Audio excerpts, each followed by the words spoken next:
but we'll get into verses 1 and 2 a little later on. Revelation chapter 17, it says, "And there came one of the 7 angels which had the 7 vials, and talked with me, saying unto me, Come hither, and I will show unto thee the judgment of the great whore that sitteth upon many waters." Let's go ahead and pray. Dear Lord God, I pray you'd be in this time of Bible study here tonight, Lord, that you'd be high and lifted up. Lord, you'd be magnified. Lord, be in the prayer time to follow, God. Lord, pray that you be at the kids' classes and all those things. So, Lord, I pray that, Lord, that your book could be taught here tonight. These things I pray in Jesus' name. Amen. Amen. All right, as we've already studied Babylon the Great thoroughly throughout chapter 13, we're not going to take a great deal of time going through that material again, but just briefly, the woman that it's being talked about here is that great city which reigneth over the kings of the earth. You can find that in Revelation chapter 17, verse 18. Very last verse, it says, "And the woman which thou sawest is that great city." Right? So there's not really a whole lot of room for interpretation there. Right? Whenever it tells you, "The woman which thou sawest is that great city which reigneth over the kings of the earth." Don't you like how the Bible explains itself? Okay, if you just keep reading it. So the woman is that great city which reigneth over the kings of the earth. That great city which reigneth over the kings of the earth is built on 7 mountains. You say, where would I find that at? We'll look in verse 9. "And here is the mind which hath wisdom. The 7 heads are 7 mountains on which the woman sitteth." Okay, the woman sits on 7 mountains. The woman is that great city. Therefore, through the transitive property, you know, if A equals B and B equals C, then A equals C, right? You all get your math in for today. Then that means that the city sits on 7 mountains. So you're looking for a city that sits on 7 mountains. The woman is drunken with the blood of the saints and with the blood of the martyrs of Jesus. Say, where would you get that from? Revelation chapter 17, verse 6. "And I saw the woman drunken with the blood of the saints and with the blood of the martyrs of Jesus. And when I saw, I wondered with great admiration." Okay, it's not pagan Rome, it's papal Rome that does this thing. That's why he's wondering. Okay, the colors of the woman are purple and scarlet. Say, where would you find that? Well, that's Revelation chapter 17, verse 4. "And a woman was arrayed in purple and scarlet color, and decked with gold and precious stones and pearls, having a golden cup in her hand, full of abominations and filthiness of her fornication." All right, so her colors, she's got themed colors. The symbol of the woman is a golden cup out of that same verse. So there's no doubt about the identification of the woman. You don't have to interpret anything in the passage. You know who the woman is. He couldn't have described it any more for you. Okay? The only thing that John was missing was the word Roman Catholicism. That's all he was missing, right? Keep in mind he comes about a little bit before the Council of Nicaea and the Council of Trent and all that, whenever they get their team name figured out. But they already had their team colors, right? They had their team logo, all that. They had the uniform. They had all of the stuff picked out, right? They just hadn't picked out a team name yet. So that's what he's looking at. In 1825, Pope Leo XII struck a medal with his own image on one side and a woman with a cup on the other side. And on the side, and this is, it was a coin, on the side which had the image of the woman was written this, "Sedit super universum." The Latin meaning is the whole world is her seat. He had his face, the Pope, on one side, and on the other side a woman where the phrase underneath of it was the whole world is her seat. So he had a woman sitting on the earth. In plainer words, he struck out a medal with the image of a woman sitting on the whole world and then his own image on the other side of it. The Catholic Church has already said that the teaching that a man is free to embrace and profess whatever religion he believes to be true is a false teaching. The Catholic Church claims the power of employing force and exercising direct power in regard to a man choosing his own religion, which is why whenever the Spanish conquistadors came over to South America and converted the heathen, they didn't do so with Bibles and tracts. They did so with guns and sword points, right? And whenever they wouldn't get in line, you know, pox-filled blankets and all of that kind of stuff. So, you know, this is Pope Pius IX's decree in the encyclical letter and the syllabus of the 80 errors published in 1864 quoted by Peterson in The Rise and Fall of the Roman Catholic Church. That would be page 125 if you're looking that up. I don't imagine. Yeah, if you could find the book. So, I don't think nobody around here has ever really kind of given me a hard time about it, but I think about it a lot. It's like, man, you hit this thing a lot, you hit it a lot, you hit it a lot. Well, here's the thing, the Bible hits it a lot, right? When you're covering through this stuff, you're going to hit this stuff. So again, I've got Catholic individuals in my life that I care a lot for. This is not, taking it to them and just every time I see them bashing them overhead with it. No, my heart goes out for those people because I know this about the church that they're trapped inside, right? You ought to take all of this and your heart ought to break whenever you know people that are in this thing and you know how wicked this thing is.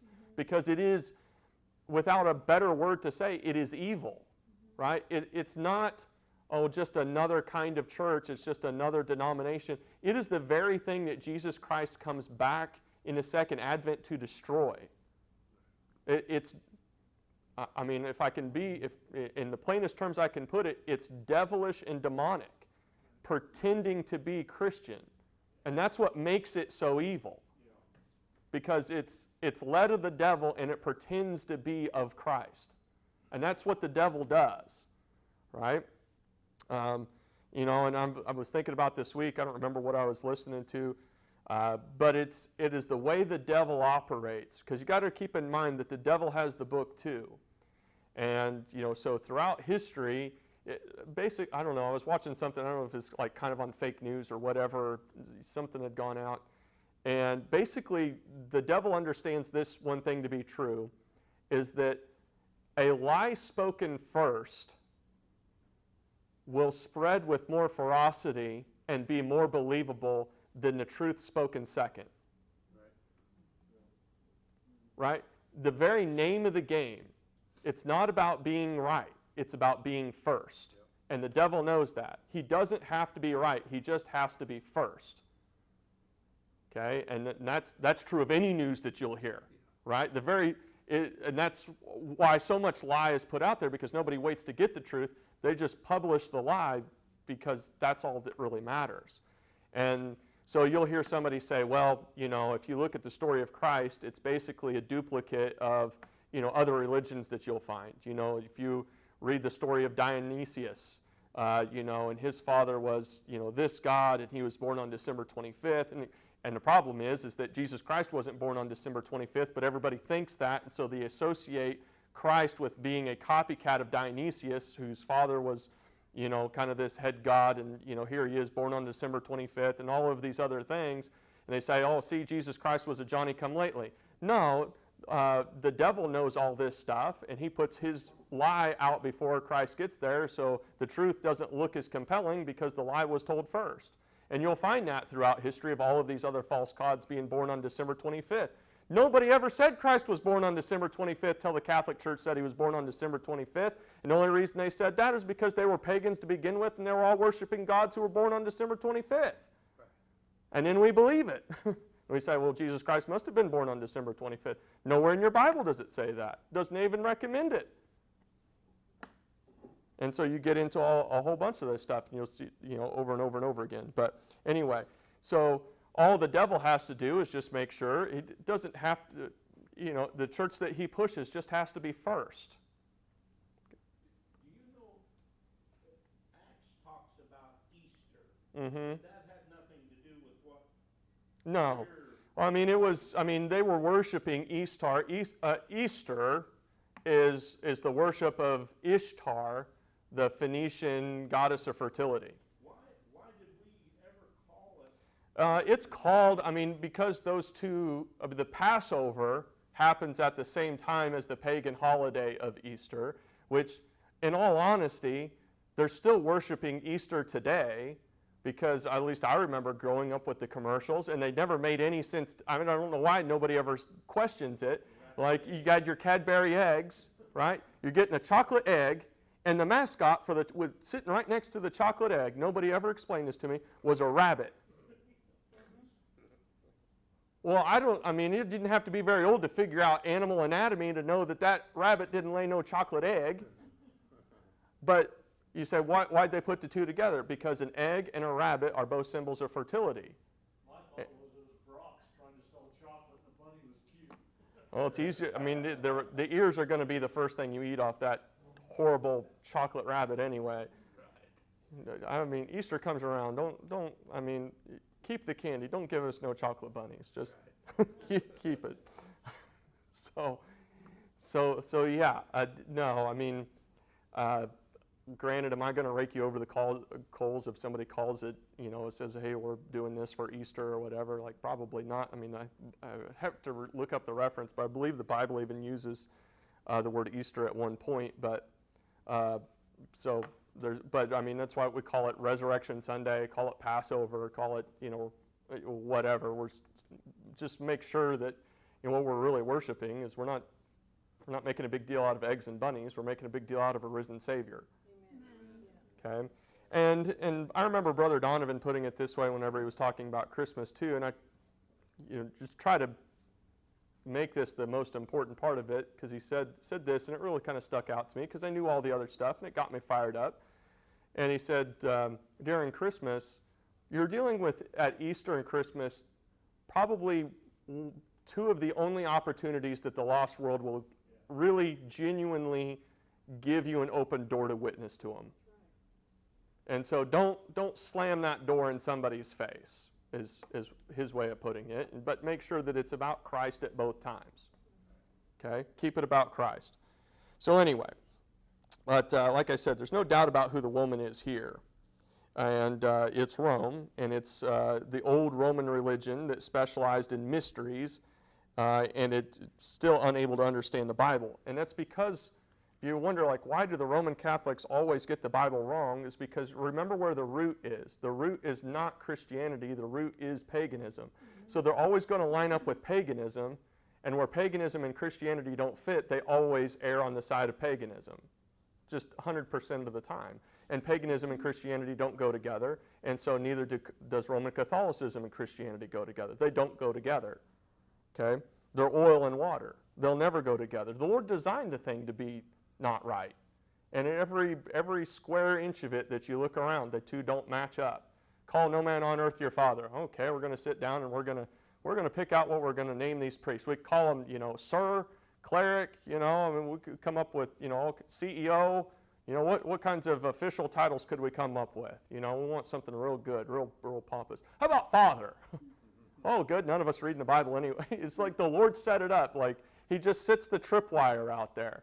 And he's like, it doesn't matter. They're going to trip right over it, but it doesn't matter. And say, how does a Catholic avoid all this? Well, the guy stands up and says, don't read the Bible. I'll have to interpret it for you. And so you miss all the tripwires so long as you don't read the book. So that's why, as far as the Catholic Church goes, the most dangerous thing any of those people can do is read a Bible, because you can't read through it very much at all before you run into problems. Right? In Revelation chapter 17, verse 5, you've got it right there. Revelation chapter 17 is not a very long chapter, 18 verses. Notice what it says about her. It says that she's got a name written on her forehead. Was written, Mystery, Babylon the Great, the mother of harlots and abominations of the earth. Well, the Lord doesn't pull any punches, does he?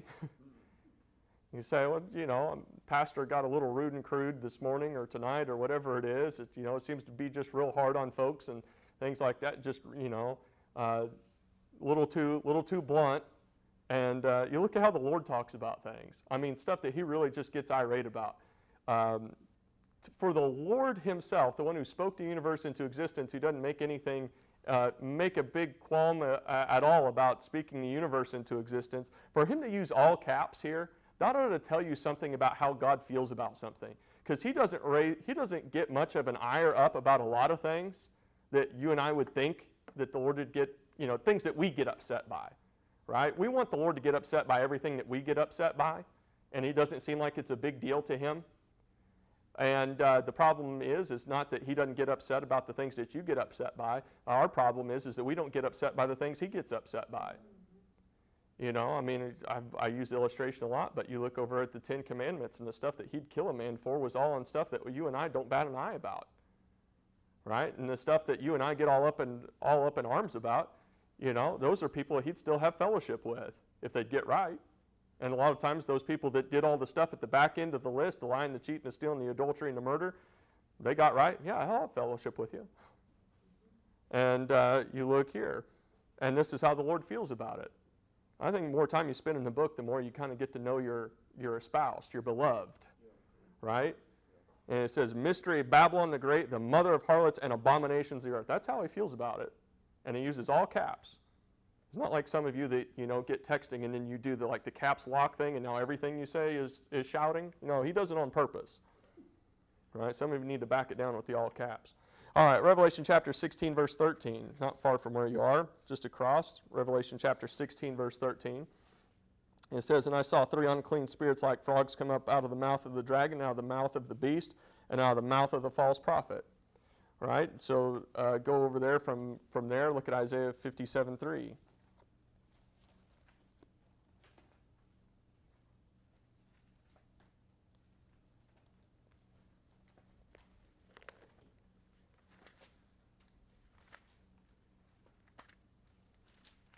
Isaiah chapter 57, verse 3 says, but draw near hither, ye sons of the sorceress, the seed of the adulterer and the whore.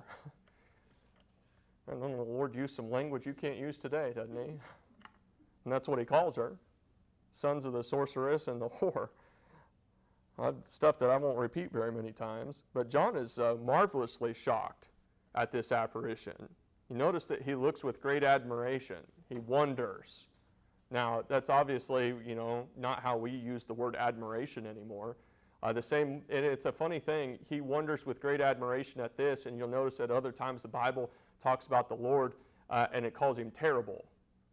And so the Bible has a way of using a word that sounds like it has a negative connotation on somebody who there's no negative connotation to be applied to, and then it'll use a word that we think of has a positive connotation on something that the Bible makes very clear has no positive connotation to it. So an important thing to do when you read some adjectives like that, like terrible and admire, is to understand where the Bible's coming from when it says it and to change your thinking so that you don't end up bringing, oh, this is how we use this word today. Well, how is the Bible using the word? Okay? But he's looking on and he's shocked. He would expect pagan Rome to kill saints and martyrs. They did that. That's what they did in the Roman Colosseum.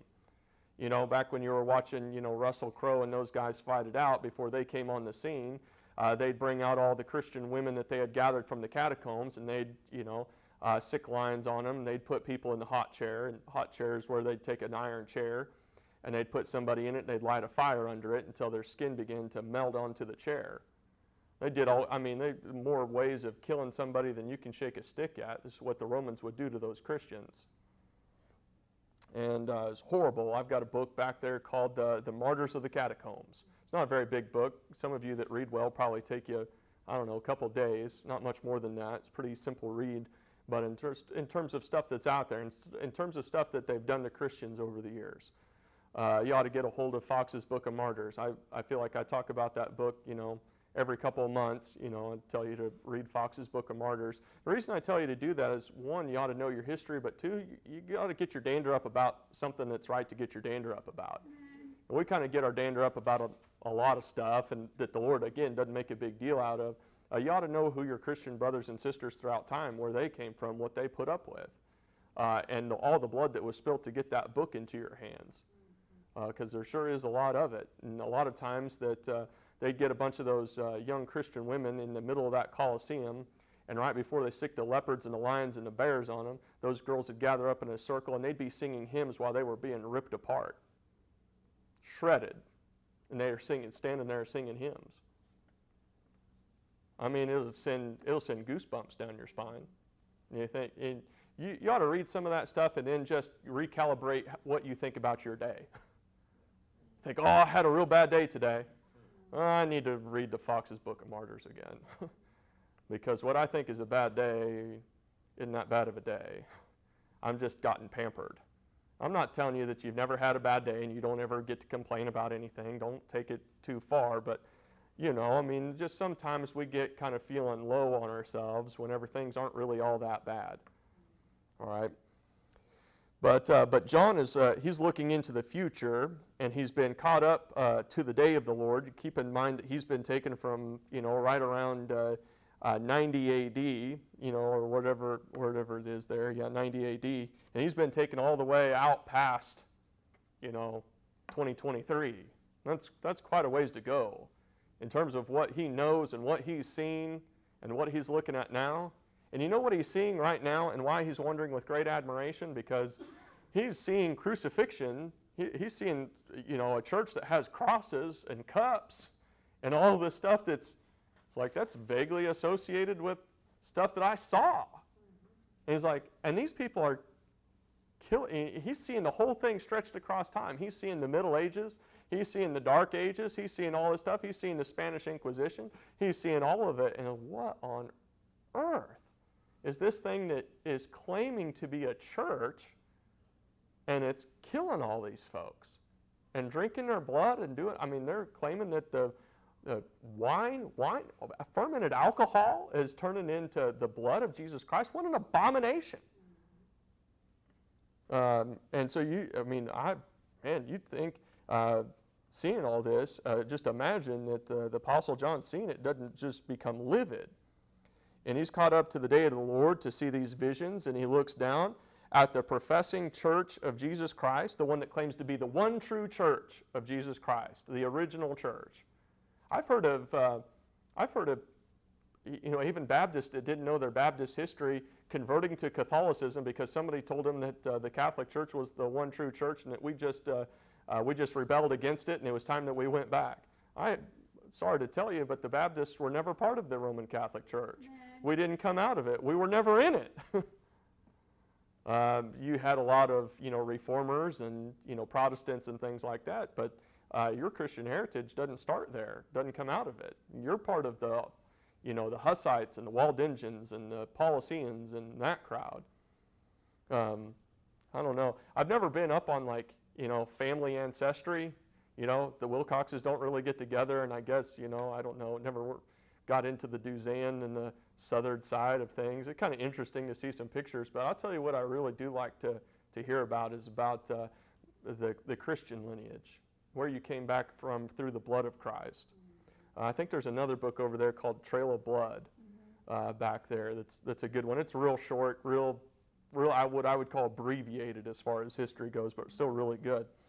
But this is a church claiming to be the church of Jesus Christ, the professing bride of Christ, and he finds out that she's the foremost murderer of Christians. Wouldn't that make you wonder? And kind of what?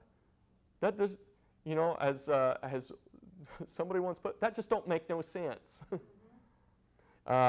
It's not pagan Rome. And why would John marvel about pagan Rome killing Christians when he was one of the ones that they were trying to kill? Right? It was pagan Rome that put him on the island of Patmos, right? That locked him up and sent him off. The thing he's looking at is that great mother of the faith, quote unquote, Holy Mother Church. And you know what the Holy Ghost says she really is? She says she's a religious whore. You say, well, that's pretty blunt language. I don't like you talking that way. I'm using the word that the Bible used. You can try to dress it up, but it all still means the same thing. You can call it harlot or prostitute or streetwalker or whatever you want to call her, but that's what she is. That's what the Bible calls her. I'm not telling you that if you go and witness to your Catholic friend or relative, you should talk that way. I'm just telling you how the Bible calls it. And that's the Bible word for her, not mine. Come back over here to Revelation chapter 17, verse 1. It says, And there came one of the 7 angels, which had the 7 vials, and talked with me, saying unto me, Come hither, and I will show unto thee the judgment of the great that sitteth upon many waters. You can say it. Yeah. I'm just trying not to get into the habit, About the time I say it, one of my kids walks by to go to the bathroom, and Dad, what's? And then I got to answer those questions. But that's why the Roman Catholic Church doesn't like the authorized version, because that's what it calls her. And that's why liberal and Orthodox scholars, they put pressure on revision committees for hundreds of years to get rid of the King James Bible and replace it with such perversions as the RSV, which is the official Bible approved by the Roman Catholic Church for England and the United States. And the reason that the Roman Catholic Church tells its people that they can't understand the Bible, the reason why Protestant scholars teach that the book of Revelation is apocalyptic, it's symbolic and figurative, and the reason why that Protestant teachers and preachers don't teach the book of Revelation, and the reason why God's people think that the book is hard to understand is because Revelation chapter 17 tells the world that the mother of the faith, the Holy Mother Church, is in reality a religious prostitute. And that's a hard, mean truth. And that's not the interpretation of Chris Wilcox or Dr. Uckman. That's not the teaching of the Baptist Church. I can tell you it's not the teaching of the Baptist Church anymore. I would have loved to have brought this up at SBU back in 2005. I would love to have seen them just eyes bulge out of their head. Hey, can we read Revelation chapter 17? Do you think the Catholic Church is the prostitute that it's talking about there? Oh man, they would have lost their minds. Their version probably doesn't say. Oh, I could probably go back there and get one. I'd have to look and see what they changed it to. Although the revision, it's been amazing what's gotten through revision committees. I've got about 3 or 4 different Living Bibles back there. That's the title on it. But back over there, I want to say it's either, I think it's 1 Samuel. I can't remember, 1 Samuel chapter 12, somewhere in there. And the revision committee of the Living Bible let through there when it's got Saul talking about David, and he calls David a son of a bee. I mean, it says it right there. You can go back there. I've showed it to some of you. That's your Living Bible. That's really cleaned it up, hadn't it? So, yeah. So they're just a bunch of hypocrites. They take out that word there that is exactly what it is, and then go over to some other place and dirty it up. But anyway, let me get back over here. But it's plain 6th grade English, and I'll tell you this, in terms of 6th grade English, I can tell you what your kids are reading in middle school and high school, and it's a lot worse than this. Yeah, that's right. And you ought to, I don't know, I'm glad my kids aren't there yet, but boy, whenever we get there, it's going to be a fight to just be on top of what it is that they're reading in class, because I'll tell you, it's some trash, and anyway, we'll move on. But anybody with an IQ of 50 could understand what you've just read, and you do understand it. The only problem is what do you do with it whenever you come to this conclusion that is what we're reading here is the Roman Catholic Church, and the God of the Bible hates it. What do I do with it then? And if a Christian imitated that the Roman Catholic Church was not as good as other churches, he'd have all of Christendom down on his neck. What do you suppose would happen if you got on the radio and said that the Roman Catholic Church was a religious prostitute on Christian radio? What do you think would happen to you? Can you imagine if you were over here at the Putnam County Fair and KTVO came by and interviewed you, and instead of talking about the fair, you got on there and had the camera on you and, hey, we're live from Putnam County Fair. What do you have to tell the people out there? It's like, I just want to tell you that the Roman Catholic Church is the whore of Babylon, and it's an abomination, and I just wanted to tell you that. You all have a good night. Revelation chapter 17, you just go home and read it, verse 5. Boy, they couldn't unplug you fast enough. And then anybody else. Oh man. But yeah. And you don't have many people that will call it what it is, and that's what God said about it. The problem is not what it means. The problem is that you know what it means. The problem, and if somebody gets offended by that, then the problem's you, and the problem's me. If you spend more time getting offended by the truth, it's a hard truth. I didn't tell you it was an easy truth because, again, Catholic Church is, 2 blocks that way? And you're going to know that way? I don't know where to point. I'm inside. I don't know where the sun is. It's somewhere over there. And I think we've had some folks. I think we had one lady that came to church over here one evening. I think it might have been during like COVID or something like that. Oh, they're going to turn us off. I mentioned that word. But anyway, we had one lady show up over here, I want to say one evening, because the church got shut down over there and they weren't opening back up. So she came over here. Maybe it was a couple of weeks. There was a woman and her daughter, and they were visiting the lake or something, and they came here. Yeah, they came here because the Catholic Church was closed. I was like, oh boy. I was like, and I'm looking through my outlines because I know all this, but I don't, obviously from a Sunday morning sermon, don't regularly bring it up. Like it's not, even on like a Sunday morning, we're in the book of Romans, it doesn't come up that much. But I'm sitting there looking at my outline. I was like, do I have something in here that hits the Catholic Church? I'm just, I want to be prayerful. It's like if it's in there, I'm not telling you I'm going to take it out, but I want to be prayerful about it at least. But at present, Rome's natural design is going to be against Britain. She has 12,107,000 square miles, 682,945,000 people, and has indirect control over more than 8 foreign countries. And what nation would Rome desire to get a hold of more than England? And in the English-speaking people, since English is the universal language. So natural, old Papa Pope over there is going to change the Mass into English eventually. He isn't going to miss picking up a fast buck if he can get it. So I'd say pay attention in the news if you're going to watch something. Instead of watching all of the, Russia, Ukraine stuff, pay attention to what the Pope's doing with England. Because you'll notice that some of the stuff that we've talked about in the tribulation is that this thing has a mouth, and it's got the mouth of a lion. And the symbol for England is a lion. And so whenever this Antichrist kingdom gets going, it's going to have a mouth, and it's going to be speaking English. And so the Roman Catholic Church, it's going to have a mouth, and it's going to be speaking English. So at some point, they're going to drop the Latin to pick up folks. Anyway, all right, we got verse 1 and 2 now. We've already looked at verse 1. Let's look at verse 2. It says, in whom the kings of the earth have committed fornication. Well, that's how you get a prostitute. And the inhabitants of the earth have been made drunk with the wine of her fornication.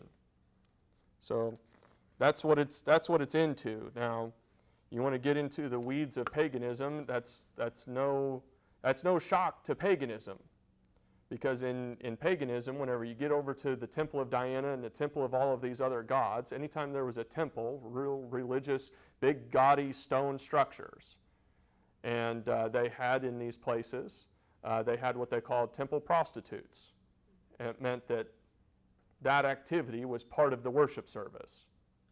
And so it's no wonder that you see these two things connected to each other. She's called what she's called, and in the very next verse, you see the activity. Now, let's keep going here. 1 John chapter 2, verse 15.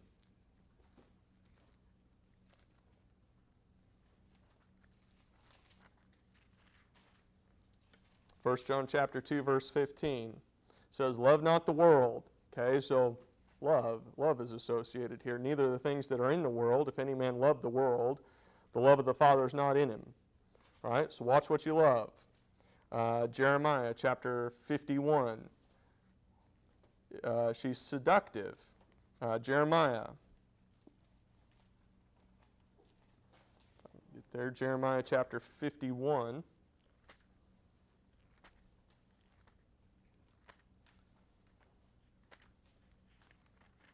Jeremiah chapter 51, verse 7, it says, Babylon hath been a golden cup, there's the cup again, in the Lord's hand, that made all the earth drunken. There's the drinking. The nations have drunken of her wine, therefore the nations are mad. She's an angry drunk. And what happens is you're open to the political shenanigans of the great city, whose primary sphere is political. The Catholic Church has always claimed the kingdom of heaven when it could claim a biblical precept. Because if they could claim the kingdom of heaven, then what their end goal of the Roman Catholic Church is not to get anybody to heaven, it's to rule the world.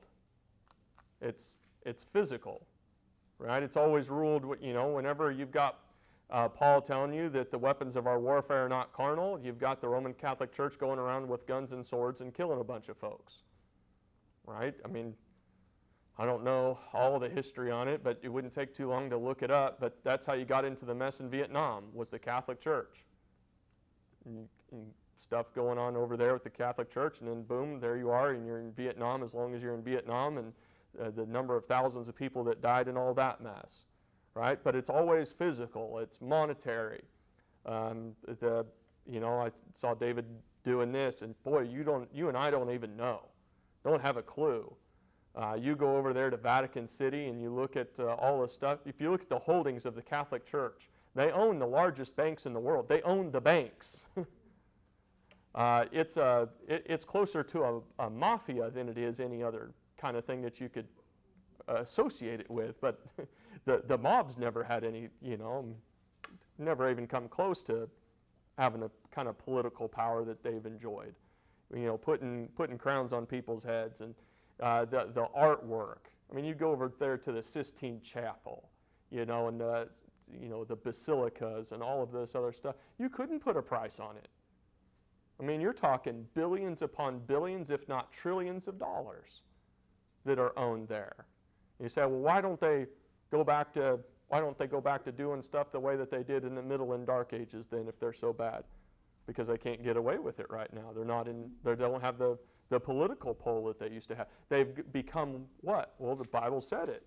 Over there is the very first word that's all the way bold or all the way capitalized. What's the first word there in verse 5 that you find in all caps? Mystery. She's gone chameleon.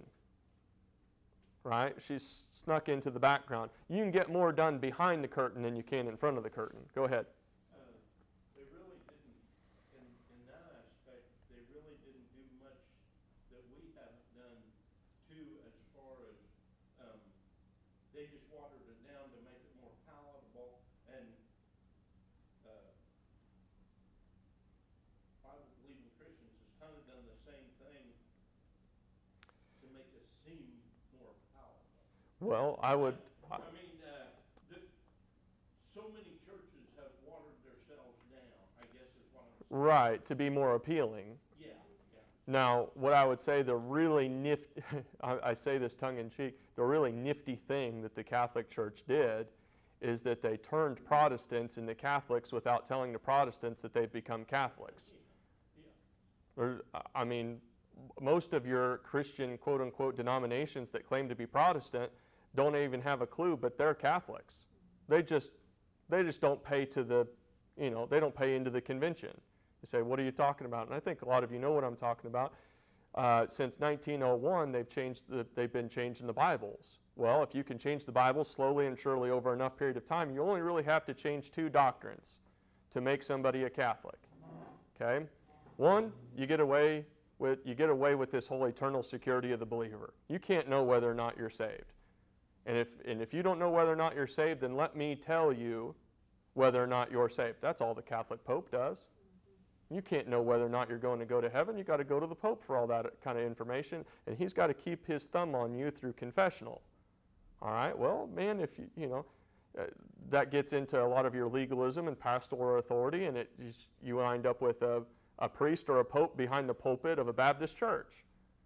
And the other one you've got to get away with is you can't be telling people that you don't have to be baptized in order to be saved. You got to get you got to get them baptized. Got to get them baptized. Got to get them baptized. Can't be sure that you're saved, but you have to be baptized into the church in order to be saved. You're just a Catholic church with a Methodist, Lutheran, First Christian Church sign on the door. That's all you are. And they did it by just changing the word. Change the word, change the word, change the word, and they'll all be Catholic eventually. See how sneaky that is? And there's a bunch of Baptists that don't even know they're Catholics, and there's a bunch of Christian church people don't even know they're Catholics. And whenever the Antichrist comes in, and they don't go up at the rapture because they've been trusting that Bible that they got that converted them to Catholicism, and then the Antichrist comes in, and all he is a Roman Catholic Pope, and he says, boy, don't you all realize we all agree that you got to be baptized in order to be saved, and you can't know for sure? I'm like, well, yeah. We all do believe that, don't we? Well, we all just get under this guy. And there won't be a Methodist church, and there won't be a Christian church, and there won't be a Lutheran church. It'll all be one church. Sneaky. Clever. And it's working. What is the best defense? Read the book. And get folks to read the book.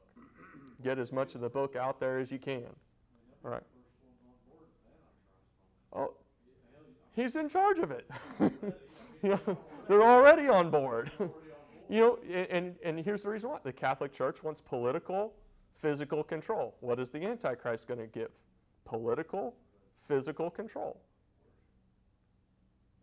So her activity is mainly political. And if you don't know about the politics of the Vatican, you could read Paul Blanchard's book. It's called American Freedom and Catholic Power, or The Two Babylons by Hislop. That's a hard read, but it's a good one. You know, and it's to be expected that Roman Catholic priests will not accept the evidence of anything in those books, but there's not very many chroniclers who will accept tape recordings of their own lies either. So anyway, all right. Well, we better stop. We better stop there, and we'll finish up verse 2 next time, and then get into 3 through 7. So, all right. Well, let's go pray.